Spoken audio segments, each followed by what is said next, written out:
KF 전차, K9 자주포, FA50 경전투기 세 가지잖아요. 그리고 이제 거기에 천무 다연장 로켓, 그리고 이제 이 중동 지역으로 좀 다시 또 판매가 시작되는 게 뭐 천궁2 지대공 미사일.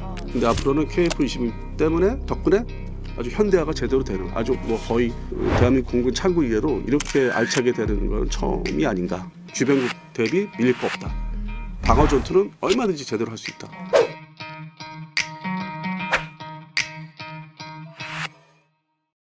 일타 강사 함께하는 경제이탈법. 오늘은요 K 방산과 남북 군사력에 대해 짚어보겠습니다. 안승범 대표님이십니다. 어서 오세요. 네, 안녕하십니까.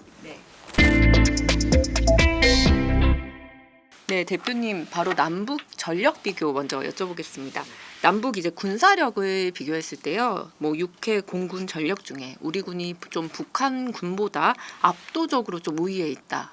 이런 전력은 어떤 걸로 좀 생각하고 계실까요? 최근에 25년도 들어와서 불과 한 달 사이 좀 변화가 있는 것 같아요. 그러니까 북한 쪽에서도 이제 그 신무기, 새로운 무기를 공개하다 보니까 이게 제가 불과 한 달 전에 얘기했던 게 바뀌었어요. 그게 뭐냐면은 육해공 전력 중에서 우리 대한민국 국군이 그 항공 전력이 상당히 이제 압도적으로 앞서고 있다고 생각했는데 역시 저 북한도 역시 그들도 핵 전력을 이제 어느 정도 구비를 한 상태에서, 물론 이제 비공식적이지만은 해군 전력, 공군 전력을 지금 신무기, 새로운 무기를 이제 자체 생산하는 거지만 강화하기 시작했어요. 특히 이제 항공 분야, 그러니까 공격 무기라기보다 방어 전력을 지금 강화하고 있기 때문에 향후 이제 이 변화가 재래식 전력에서 뭐 압도적이다는 거는 조금 뭐 불과 몇 달 사이에 없어지면서 앞으로는 좀 이렇게 막 비등하게 갈 것 같아요. 네. 특히 좀 공군력에서 북한이 조금 우리 전력을 그래도 그동안은 좀 두려워했던 것 같은데 좀 차이점이 있다면 북한과 뭐 과거 5년 전부터 해서 좀 압도적이었던 게 공습, 소위 그 이스라엘 그 하마스 헤즈볼라 그 지금 그 지역 가자지구 폭격하는 거 보셨죠? 그게 그대로 대한민국 공군하고 주일 미공군 극동 동북아 이제 항공 전력이 그 정도 돼요. 아니면 그 이상 될 수도 있고, 또 왜냐면 미본토에서 증원 그 전력이 오기 때문에. 그래서 그 장면을 그냥 연상하시면 돼요. 그 막 건물 한 번에 무너뜨리고 정밀 유도 폭탄으로. 그래서 저 부분은 우리가 이제 앞선다고 생각을 이제 했는데 북한이 드디어 이제 새로운 무기를 등장을 시킵니다. 그래서 가장 최근 뉴스를 이제 보시면은 조기용보 통제기 그게 등장을 해요. 근데 지금은 이제 개발 중이고 한 대가 있기 때문에 별로 이렇게 의미가 없다고 할 수 있는데, 또 평론가에 따라서. 그런데 향후 이제 5년 이내 그 숫자가 늘 거예요. 두 번째는 그 대공 미사일, 그 지대공 미사일. 러시아식으로 말하면 이제 S-300 계열인데 최신 미사일은 이제 S-400이라고 그래요. 저쪽에 나토 지역의 튀르키예가 그 러시아제 S-400을 사면서 미국제 F-35 그 스텔스 전투기 구매 그 동맹국에서 이제 쫓겨나요. 이제 그 정도의 어떤 아주 최신형 그 지대공 미사일의 약간 먼저 버전. 그거라도 북한이 이제 완전히 그 장비를 다 갖추면은 지금의 우리 그 대한민국 항공 전력이 그 함부로 그 평양 공습을 하기가 조금 어려워지죠. 물론 이제 스텔스 전투기는 별도고. 그래서 그런 측면에서 향후 이제 그 부분을 북한의 김정은이가 다른 건 다 이제 어느 정도 했다고 싶으니까 강화하는. 그래서 이게 지금 미묘한 상황으로 접어들기 시작해요. 그러니까 그 무기가 조기용보 통제기나 지대공 미사일 S-300 계열을 하는 이제 북한식 이름 따로 있는데, 그게 지금 당장은 그렇게 뭐 별 위협이 아니더라도 5년 내에 이제 완비하면은 구비하면은 뭐가 이렇게 나름대로 북한 입장에서 밸런스를 잡는. 한동안 저도 이제 저렇게 평양을 초토화시킬 수 있다 했는데 최근에 딱 조기용보 통제기를 보면서 나름대로 방어 준비를 하는구나. 예. 거기에 이제 플러스된 게 핵무기가 있잖아. 그래서 이게 앞으로는 또 몰라요 어떻게 될지. 잠깐의 또 우리가 우위 시기가 있었던 거는 맞아요. 항공 전력에서. 그럼 지금은 비슷하다. 점점 이제 이렇게 줄어드는 거죠. 갭이 이제 줄어들기 시작할 거예요. 예. 우리나라에서 이제 개발한 KF-21이 이제 실전 배치를 좀 앞두고 있다고 하더라고요. 이게 4.5세대라고 하는데 맞나요? 예, 4.5세대 맞습니다. 뭐 실전 배치할 경우에 우리 공군 전력에는 좀 어떤 영향을 미칠 것으로? 그 말씀 그대로 4.5세대라는 거는 스텔스 전투기가 아니거든요. 그러니까 기수 부분, 조종사가 탄 앞에 부분에 레이더가 전자 주사식. 지금까지 뭐 기계식이 뭐 줄이었다면은 그게 이제 핵심이 되는 거죠. 그래서 그 4.0.5라는 게 기존의 4세대 전투기에서 그걸 장착하면 0.5 플러스 4.5세대. 그러니까 일단은 스텔스는 아니죠. 근데 외형 디자인을 보시면은 어디 뭐 많이 닮았어요. 미국제 그 스텔스 전투기하고. 그래서 사람들이 이제 기대하는 게 이게 기획되고 설계된 게 스텔스 전투기 아니야 하는데 목적은 맞아요. 1단계, 2단계, 3단계로 나눠지는데 우리가 이제 그거를 120대를 2032년까지 도입을 하기로 했어요. 그래서 당장 2026년 내년 말이면 한 2대가 실전 배치가 되기 시작해요. 그러니까 시작을 스타트를 하는 거죠. 그렇게 해서 2032년도에 120호기까지 다 완비가 돼요. 그래서 그게 1단계, 2단계까지예요. 되게 이제 전문용어로 블록 1, 블록 2라고 이제 얘기를 분류를 하는데 그 스텔스 전투기에 되기 위해서는 이제 개조 개발, 개량 그걸 별도로 개발하든지 그걸 토대로 그러면 이제 그건 3단계예요. 블록 3라고 하는 3단계. 그래서 준비는 어느 정도 이제 비용식적으로 돼 있는데 그 단계 가야만 이제 스텔스가 돼요. 왜냐면 외형 설계는 돼 있기 때문에 그걸 가지고 그 설계도를 가지고 소위 우리가 뭐 이렇게 땅 이렇게 뭐 파먹는 데 있잖아요. 그 내부 무장창을 이렇게 만들어내야 돼요. 그래서 그 공간은 현재 있는 거로 돼 있어요. 근데 지금 다 덮여져 있죠. 그리고 이제 미사일을 그렇게 바깥쪽으로 반매입식으로 달고 있고. 근데 그 내부 공간은 어느 정도 간격을 다 두고 있고. 그래서 이제 소위 뭐 국방 전문용어로 해서 진화적이 발전. 이제 그거는 염두에 두고 설계된 거예요. 그러니까 스텔스로 가기 위해서.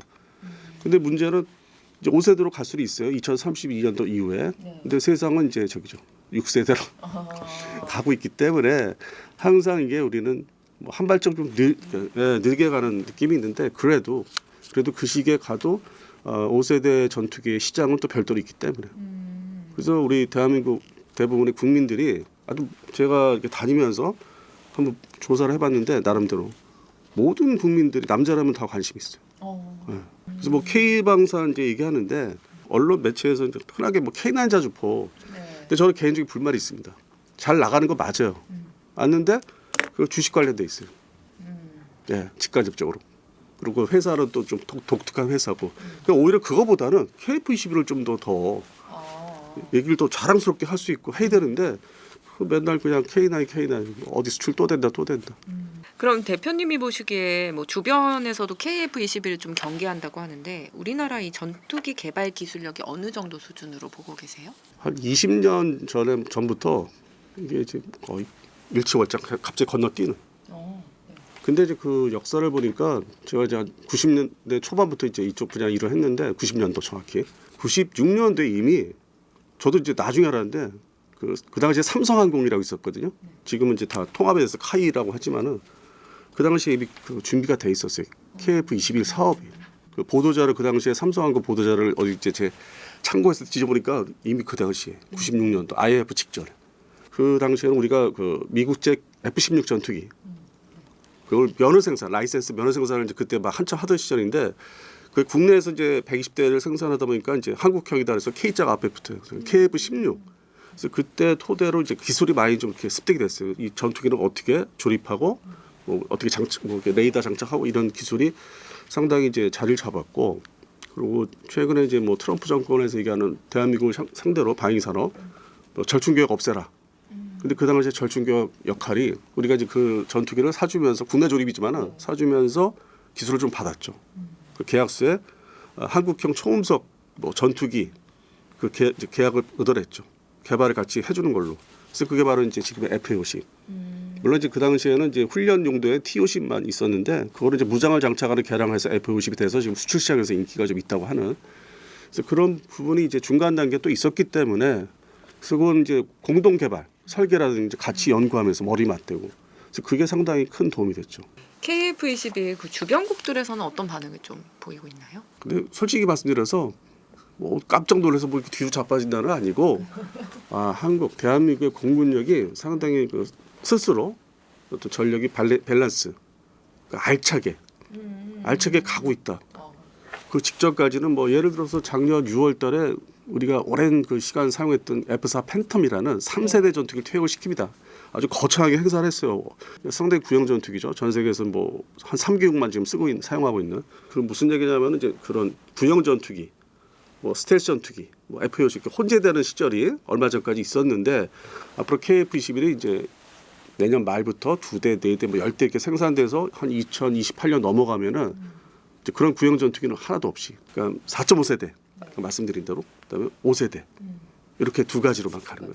네, 그래서 좀 괜찮은 괜찮은 이제 항공 전력에 대해서 북한은 이제 압도를 그때는 이제 어느 정도 그 부분에서 공중전한다면 압도를 할 수 있는데 들어가서 폭격하면 이제 이거는 좀 미지수가 그 신형 미사일들을 이제 배치하고 조교 경보 통제기를 이제 만들어 놓을 테니까 그 시점에는 그래서 넘어오는 거는 제대로 이제 공중전을 이제 우리가 좀 압도하는 쪽으로 할 수 있고 방어하는 측면에서 그리고 이제 일본 항공자위대하고 어느 정도 이제 밸런스를 잡을 수 있어요. 일본 항공자위대 전력이 지금 상당히 노후화되고 있습니다. 그 옛날과 달리 20년 전만 해도 두려운 존재였는데 지금은 아니에요. 지금은 상당히 좀 구형 전투기가 돼서 거기도 버려야 될 게 너무 많아요. 그래서 과도기에 처해 있고 그다음에 이제 중국 공군인데 뭐 해군 항공대라든지 그쪽은 이제 일단 대만하고 미군 상대로만 신경 쓰다 보니까 좀 우리를 덜 경계하는데 그래도 서해안에 같이 이렇게 접해 있지 않습니까? 그러니까 우발적으로 도발이 일어날 수는 있어요. 서해안 지금 뭐 이렇게 갖다 심는다고 이제 바다에 이제 그것 때문에 커버 치려고 전투기가 내려온다면은 만날 수 있어요. 그런데 이제 우리가 최소 4.5세대 전투니까 뭐 일방적으로 밀리지는 않는. 그러니까 뭐 어느 정도 이제 밸런스를 잡는 거죠. 주변 다 얼마 전까지만 해도 구형 전투기 때문에. 그 전투기의 용도도 문제고 공군 전력 그 비중이 뭐 그러니까 옛날 전투기 노후 전투기에 돈을 써야 되는 게 너무 아까웠잖아요. 근데 앞으로는 KF-21 때문에 덕분에 아주 현대화가 제대로 되는 아주 뭐 거의 대한민국 공군 창구 이래로 이렇게 알차게 되는 건 처음이 아닌가. 28년부터는 이제 균형이 잡히는 거죠. 주변국 대비 밀릴 거 없다. 방어 전투는 얼마든지 제대로 할 수 있다. 들어가는 건 이제 한계가 있죠. 다 뭐 고성능 미사일 뭐 그다음에 조교 경보 통제기가 다들 갖게 되는 거니까 뭐 북한까지도. 예. K 방산이 수출 효자라고 많이 이제 그런 평가를 받고 있는데 이 방산 무기 중에서 가장 주목해야 할 무기 탑3를 꼽아주시자면 어떤 게 있을까요? 무기 다들 아시죠. 이 분야에 다들 아시잖아요. 딱 세 가지. K2 전차, K9 자주포, FA50 경전투기 세 가지잖아요. 그리고 이제 거기에 쫓아가는 게 뭐 천무 다연장 로켓. 그리고 이제 이 중동 지역으로 좀 다시 또 판매가 시작되는 게 뭐 천궁2 지대공 미사일. 근데 뭐 전체 숫자로 수출의 어떤 숫자도 중요하기 때문에 금액도 중요하지만은 외형상 그렇게 보면 뭐 역시 삼형제죠. 그 K2 전차, K9 자주포, FA50 그렇게 막 뭉태기 그냥 많이 이렇게 한 번에 주문 옵션 포함해서 옵션 또 사겠다고 하는 옵션 그게 이제 폴란드가 사실상 유일하죠. 근데 이제 그거를 편승해 가지고 지겨 죽겠어요. 막 이상한 기사를 많이 나누고 되지도 않았는데 완성도 안 됐는데 그냥 그거를 가운데 놓고서 뭐 옆에 나라 뭐 이 나라 다 됐다고 되게 뭐가 돼. 아직도 가는 중인데 협상해야 되고 오랜 시간 기다려야 되고 언론에서 좀 그런 게 있어요. 별로 저 마음에 안 들어요. 실제 폴란드가 그냥 가장 중요하고 앞으로 당분간 28년, 29년도에까지 그 나머지 옵션을 다 받아먹기 위해서는 열심히 거기에 집중해야 되거든. 딴 데에 이렇게 정신을 뭐 흐트리면 안 돼요. 뭐 얼마 되지 않는 그 세일즈 담당 해당 회사들의 그걸 흐트려서 여기 가라 저기 가라 그걸 이제 흐트려져요. 근데 실제 얘기를 듣고 있어요. 집중을 못 하고 있다. 사람이 다 해야 되는데 그리고 영어하는 사람들이 많지가 않다. 실상은 그래요. 실무진들 얘기 들어보면 폴란드가 더 저기 열심히 계속 봐야 되는 2차 계약도 아직 안 됐어요. K2 전차가 180대. 지금 그런 상황인데 뭐 슬로바키아가 뭐 4조라고 또 어제 그제 나오는데 그거 아직 멀었습니다. 그런 식이에요. 물론 이제 또 다른 나라가 중동 시장 뭐 사우디나 그리고 호주의 뭐 레드백 장갑차라든지 뭐 페루, 필리핀. 그래서 이제 좀 단위가 액수 단위가 낮은 대역이 있는데 그래도 한 10개국 미만까지는 뭐 성장을 할 것 같아요. 대상국이. 근데 일단 제일 중요한 거는 폴란드다. 아직 완성이 안 됐다. 말씀하신 그 K9 자주포랑 K2 흑표 요 전차가 해외에서 인기를 얻는 이유라면 뭐가 있을까요? 2001년 9.12 테러 다들 아실 거예요. 그때 이후로 20년 동안 그런 헤비급 무기들을 소홀히 했어요. 이제 그런 무기 필요 없다. 소비에트 연방이 붕괴돼서 러시아로 축소가 됐기 때문에 이제 대규모 전쟁은 일어날 일도 없다. 그리고 이미 91년 걸프전 때 이미 이라크를 한번 가라앉혀놨다. 그리고 2003년도 이라크 제 2차 침공. 그래서 사막에서도 그렇게 덤빌 나라가 없다. 그래서 개발을 소홀히 하는 거죠. 20년 동안 신경 안 써요. 그리고 만들어서 팔 데도 없다. 그렇게 생각했어요. 근데 반면에 대한민국은 한 번에 북한이 계속 존재를 하고 저렇게 재래식 무기를 계속 만들고 핵무기 뒤에다가 이제 백업을 하면서 그러니까 우리는 어쩔 수 없이 그 K2 전차나 자주포를 막 증산해서 배치할 수밖에 없는데 중간에 문제가 있었던 거는 K9 자주포는 원래 우리 한반도가 6.25 전쟁 때도 포병전이 아주 심각하게 싸웠던 뭐 서울 북방에서도 엄청나게 이제 포격전 그때는 이제 트럭으로 끌어다 배치하는 그 견인포 중심이었는데 지금은 이제 자주궤도 자기가 움직이는. 그러다 보니까 전 세계에서 20년 이후에, 그러니까 2010년대 이후에 이렇게 자주포를 대량 보유한 나라 없었어요. 근데 북한 때문에 포격전 또 일어날까봐. 그냥 미련하게 한 게 우리 한반도 상황 때문에 할 수밖에 없었고 전차도 마찬가지고 북한의 전차가 숫자가 워낙 뭐 4천여 대가 있으니까 다 구형 전차지만은 그런 측면에서 할 수밖에 없는 상황이 있었죠. 그게 이제 가지고 있는데 폴란드에서 이제 그쪽에 러우 전쟁 터지면서 달려온 거죠. 일단은 급하게 물건을 좀 뺄 수 없냐. 많이 살 거야. 뭐 되게 흥정할 때 나 물건 이만큼 살 건데 급한데 이거 당장 너희들 굴에 들어갈 거 당장 빼주면서 나머지 다 사줄게. 거기 이제 뭐 유혹에 빠져든 거예요. 그래서 지금 이제 헤매고 있죠. 계속 협상 끊임없이 다 완성이 안 된 거예요. 그래서 소위 영어로 해서 옵션이라는 게 더 살 수 있다는 거지 완전히 계약을 한 건 아니에요. 근데 그게 그래도 옵션이라는 게 포함돼서 보통 뭐 1,000대 뭐 그다음에 전투기는 보통 한 번에 48대 발주하는 경우가 드물어요. 그런 폴란드 수준의 나라에서. 그러니까 그것도 상당히 규모가 전략시 큰 거고 우리한테. 예를 들어서 태국이나 인도네시아가 그 같은 동종의 F-50을 몇 대씩 사가는 줄 아세요? 2대씩. 2대씩 가지고 가요. 2대씩. 근데 그거에 비교해서 폴란드는 있는 대로 다 달라. 있는 대로. 그러다 우리 공군에 납품할 것까지 다 빼준 거죠. 그 3년 전에. 3년 전, 2년 전에. 그래서 그거 덕분에 좀 K방산이 이제 3대 무기가 이렇게 자리 잡은 거죠. 근데 걱정은 이제 그러한 규모, 수출 규모의 특정 나라의 수출 규모가 2030년도 넘어가면서 2030년대에 나타날까? 그건 미지수예요. 그러니까 계속 수출이 뭐 인도네시아나 태국처럼 뭐 2대, 4대 이거는 계속 이어질 거예요. 이 관리를 뭐 제대로 앞으로 못하면은 지금의 어떤 아주 이 기분 좋은 게 또 이런 상황이 있을까? 경우가 있을까? 한편은 걱정되는 면이 있습니다. 예. 아까 대표님이 천궁하고 천무에 대해서 살짝 언급을 해주셨는데 이 대표 우리나라 미사일이 러우 전쟁 이후에 좀 수요가 늘고 있다고 하더라고요. 이 두 무기에 대해서 일단 설명 좀 먼저 부탁드릴게요. 천궁2는 말 그대로 이제 미국의 그 패트리어트, 뭐 팩2라는 게 있고 팩3라는 게 두 가지가 있는데 팩3는 이제 탄도탄, 날라오는 탄도탄까지 유격할 수 있는 그 설계를 벌써 30년 전에 거슬러 올라가는데 기획된 자체가.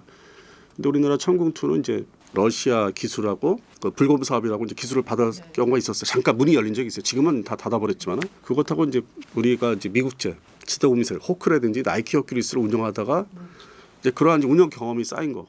그게 또 이제 해당되는 그 천궁2의 제작 업체가 정비를 하면서 또 기술이 쌓인 게 있고 물론 이제 그 감독을 이제 국방과학연구소에서 하면서 같이 그러면 이제 국방과학연구소에서 잘 이렇게 합심해서 만들어도 생산도 빨리 해야 되잖아요. 그러니까 방산업체 LIG 넥슨하고 다 같이 이제 다 결부된 거고 그냥 간단히 말씀드려서 미국제 그 패트리어트 시리즈에 동등한 제대로 미사일 뭐 탄도탄이나 전투기를 맞출 수 있는 반면에 이제 생산비는 우리가 좀 미국보다 인건비가 좀 그래도 좀 낮으니까 그게 다 결합된 거예요. 예, 그리고 수출할 때도 그게 좀 싼 거고 성능은 보장이 되고 그래서 미국의 패트리어트급은 되는데 이게 러우 전쟁 터지면서 뭐 우리 그동안 기사 보셨잖아요. 갑자기 뭐 유럽도 그렇고 미국도 그렇고 뭐 패트리어트 여기저기 달라. 그다음에 동시에 이스라엘 하마스 전쟁 이란에서 막 쏘. 그래서 뭐 최근에 며칠 전에는 우리 주한미군의 패트리어트 빼간다고 했던 게. 그러니까 이 공급이 지금 모자라는 거죠. 수요는 막 엄청나게 늘었는데. 그래서 그 부분에서 우리가 이제 좀 덕을 보고 있는데 유럽 시장보다는 유럽은 또 자체 미사일들이 또 있어요. 그거를 급하게만 생산하면서 보고하고 또 미국과 갔다 하고 이제 3년 동안 그랬고 그러다 보니까 중동에 앞에서 사우디아라비아가 이제 아랍에미리트 사우디아라비아가 막 미사일 날아가는 게 보면서 야 이거 우리는 어떻게 되냐. 패트리어트 있긴 한데 모자르잖아. 사드도 있긴 한데 모자르잖아. 그 어디서 사와야 돼? 찾다 보니까 이 사우디아라비아가 특히 사우디아라비아가 이제 미국이나 유럽제 무기에 특화된 거기에 계속 그쪽으로 온 나라예요. 사용을. 어느 날 갑자기 뭐 중국제를 사서 할 수는 없어요. 맞지도 않고 시스템이 미국의 어떤 그 시스템이 많이 들어가 있기 때문에 전투기부터 전차. 그러면 유사한 어떤 나토 체계나 뭐 동맹 미국과 동맹 체계에서 만든 미사일이 뭐냐면 살 수 있는 나라. 그게 이제 대한민국이고요. 그래서 우리가 이제 선택이 된 거죠. 틈새 시장을 우리 잡은 거죠. 그래서 앞으로도 당분간은 그 천궁 시리즈 미사일은 계속 판매가 될 것 같고 중동 중심으로 그건 말 그대로 소모성 탄약 같은 거기 때문에 미사일이 계속 더 사서 쟁이려고 할 거고 창고에 더 넣으려고 하는 거기 때문에 더 팔릴 것 같고 천무도 미국의 그 MLRS 다연장 로켓 베이스 그거는 이제 전차같이 궤도에 이렇게 탑재하고 다니는데 그거를 트럭화 시킨 게 하이마스라고 들어보셨죠? 하이마스. 그거를 이제 우리가 모방 저기 한 거죠. 하나의 그 모방이 나쁜 면이 아니라 저렇게 우리가 똑같이 한미 동맹이기 때문에 미국제를 그때 더 사기 너무 비싸서 저걸 한국화 시킨 걸 우리가 설계해서 만들자. 그래서 이제 탄생이 된 거예요. 그리고 특징이 기존의 러시아제나 다른 나라 기존에 나와 있는 구형들 그 다연장 로켓포는 로켓탄 뭐 80km 뭐 그 이상 뭐 날아간 로켓탄 중심인데 미국제 하이마스나 우리 그 천무는 미사일까지 쏠 수 있는 포드 안에 있는 포드만 교체하면 그러니까 로켓탄 쏘다가 포드만 또 집어넣으면 미사일 탄도탄 단거리 탄도탄을 쏠 수 있는 그 부분이 공통점이 있어요. 미국제 그 시리즈 MLRS하고 하이마스하고 이게 결국 우리는 이제 한미 동맹 현재로서 한미 동맹이기 때문에 무기 체계가 비슷한 걸 만들 수밖에 없어. 그걸 이제 이 도입국들에서 보니까 야 저거 거의 미국제에 준하는 그런 형태고 성능이다. 그리고 빨리 준다고 하더라. 막 서둘러서 막 밤새서 준다고 하더라. 그래서 그런 측면에서 이제 중동 시장에서 선호하고 폴란드도 뭐 천무도 도입하는 거고 이제 그런 면에서는 수출이 많이 될 텐데 문제는 이게 천무에 로켓탄이나 미사일이 좀 비싸요. 그러니까 중동 뭐 사우디아라비아나 아랍에미리트 빼고는 다른 나라에서 많이 못 사. 그러니까 상대적으로. 그러니까 이제 그런 거를 다 염두에 두면은 이 K 방산이 이게 막 기복이 있을 것 같은 거예요. 품목 종류에 따라서 기복이 있는 거예요. 업체에 따라서. 그래서 여담이지만은 K2전차 흑표전차요. K2전차 흑표전차의 생산 업체인 현대로템. 이건 현재 어떤 경영을 그냥 일반적으로 그냥 간단히 얘기해서 어떻게 할 것 같습니까? 돈이 막 들어오는데 긴축하고 있습니다. 오히려 긴축하고 있어요. 네, 아껴라. 이게 얼마 안 간다. 아껴라. 근데 실제적으로 또 2차 계약이 다 안 됐단 말이에요. 180대가. 전체 1000대 정도를 해놓고서 옵션까지. 그다음에 루마니아 계약이 안 됐단 말이에요. 그러니까 해당 업체 관계자를 만나면은 제발 언론에서 떠들지 마라. 우리 된 거. 이거 기사가 되는 거하고는 안 맞는다. 마치 돈이 많은 것처럼 생각하는데 너무 잘 되고 있는 것 같지만 실상은 그렇지 않다고. 우리는 지금 긴축하고 있고 그 동안에 회사가 망할 뻔해가지고 그 빚진 거 금융권에 빚진 거 갚고 있다. 뭔 소리냐. 제발 좀 뭐 그런 상태. 실상이 달라요. 그러나 이제 하나 에어로스페이스 K9 자주포는 그 잘 돈이 많아. 그거는 뭐 11개국 이상 지금 이제 아주 수주가 이어지고 있기 때문에 해당 나라에 발주하는 게 그래서 업체마다 온도차가 좀 다르고 그러면 중간에 이제 FAOC 하나 남았잖아요. 거기는 뭐 예나 지금이나 그냥 이렇게 그냥 수평선을 쭉 가야 돼. 그러니까 그 FAOC이 전투이기 때문에 뭐 대량 판매가 아니고 또 만들어서 납기하는 게 전차나 자주포보다는 시간이 더 걸리고. 그래서 이게 3개사가 조금 입장이 다 서로 달라요. 예. 아니 바로 다음 질문이 이제 그 K방산 수출을 이끄는 기업 중에 기대되는 곳을 여쭤보려고 했는데 그럼 지금 대표님 말씀 들어보니까 하나 에어로스페이스가 지금 가장 기대되는 곳이라 봐도 되겠네요. 독주하고 뭐 돈을 많이 벌고 있는데 그 최근에 뭐 관련 기사 났잖아요. 그러니까 이제 그게 이제 예상을 전 했어요 작년에. 저거 좀 이상하다 했는데 역시 기사가 나오잖아요. 근데 그런 리스크가 있는 거죠. 다른 그 물건 자체나 물건 수출의 금액 어떤 돈을 받는 게 문제가 있는 게 아니라 그걸로 인해서 다른 문제가 이제 좀 생기기 시작했어요. 그래서 앞으로 지금 국내 정치 상황이란 게 지금 변동수가 있지 않습니까? 구체적으로 얘기할 수는 없지만은 그래서 그런 부분도 좀 연동이 된다고 좀 보고 있어요. 그런 부분에서 이게 K방산이 무조건 100%뭐 이렇게 아주 즐겁고 좋은 건 아니에요. 면밀히 이렇게 들여다보고 이렇게 해당되는 관청에서 그 리스크를 좀 최소화시켜야 되고 그러다 보니까 최근에 방사청장이 유럽을 중동 막 순방하는 게 이제 그걸 줄이기 위해서 다지기를 하기 위해서. 그래서 물론 좋은 소식도 있어요. 구체적으로 뭐 루마니아가 우리가 통상 뭐 전투기나 전차 자주포를 이제 수출할 거다 예정돼 있다고 하는데 그 조선 소위 그 전투함 시장이 좀 열리고 있어요. 루마니아. 그래서 우리한테 요청을 하기도 했어요. 그러니까 미국만 있는 건 아직 또 이 함정 분야에서. 그래서 그거는 그 관련 내용들을 보면서 반갑더라고요. 전체 패러그래프에서 그 밑에 막 이렇게 작게 있어요. 내용이. 그래서 드디어 루마니아 해군에 전부터 이제 그 예상을 했거든요. 그래서 그런 부분도 긍정적인 면도 있는데 또 전체 리스크 관리도 해야 된다. 예, 관청에서도 해줘야 된다. 예. K방산이 세계 무대에서 인정을 이제 받으려면 뭐 국가 차원에서도 조금 지원이 필요할 것 같은데 그 부분 조금 더 자세히 좀 풀어주시자면 어떤 게 좀 있을까요? 되게 흔히 얘기하는 게 재미없는 부분이에요. 이렇게 들으시면은 뭐 금융 관리를 뭐 잘 해줘야 된다, 뭐 제도를 뭐 개선해야 된다. 근데 실제 그런 뭐 세미나 자료나 책자를 다 모아서 보면은 이게 도대체 무슨 얘기인가, 뭘 어떻게 하라는 얘기인가. 그냥 다 해요. 근데 실제적으로는 역시 방사청, 그다음에 국방과학연구소, 국가기관들이 전적으로 좀 나서서 출장 자주 가서 좀 잘 우호 관계 쌓고 협의해야 되고 문제가 있으면 이제 특히 인도네시아 같은 경우 그래서 좀 이렇게 자꾸 유럽으로 지금 무기 사는 걸 넘어가고 있거든요. 돈이 없다고 하면서 뭐 유럽제 라팔 전투기 잠수함 해가지고 유럽으로 넘어가고 있는데 그 부분을 어떻게 할 건지 이제 그런 게 또 오히려 동남아 시장에서 리스크 관리 그리고 폴란드도 뭐 속사정이 또 있을 거예요. 자기들 뭐 면허 생산을 좀 더 구체화 시켜달라, 뭐 우리 기술을 더 달라. 그래서 자기들이 만들어서 주변국에 팔겠다. 너희 직판하지 마라. 그냥 그 저작권만 가져가라. 아니면 원 재료만 돈 받아가라. 그래서 그런 부분의 관리가 더 중요하다고 봐요. 세부적으로. 이렇게 뭐 제도 문제는 아닌 것 같아요. 근데 국내에서는 너무 이게 제도 문제만 어렵게 일반인들이 접근해서 같이 그 호응을 할 수 있게 여론이 형성되게끔 해줘야 되는데 너무 고차원적이에요. 그걸로 도배를 해요. 아주 뭐 K방사는 뭐 제도가 잘못된 것처럼 그런 부분은 아니라는 거죠. 관청의 어떤 솔선수범, 뭐 방사청 중심으로 그래서 그런 부분이 더 중요하다고 봅니다. 네. 투자 상담 자격을 갖춘 MTNW 소속 어드바이저가 카카오톡 오픈 채팅에서 명쾌하게 종목을 무료로 상담해 드립니다. 이제 QR로 바로 참여하세요.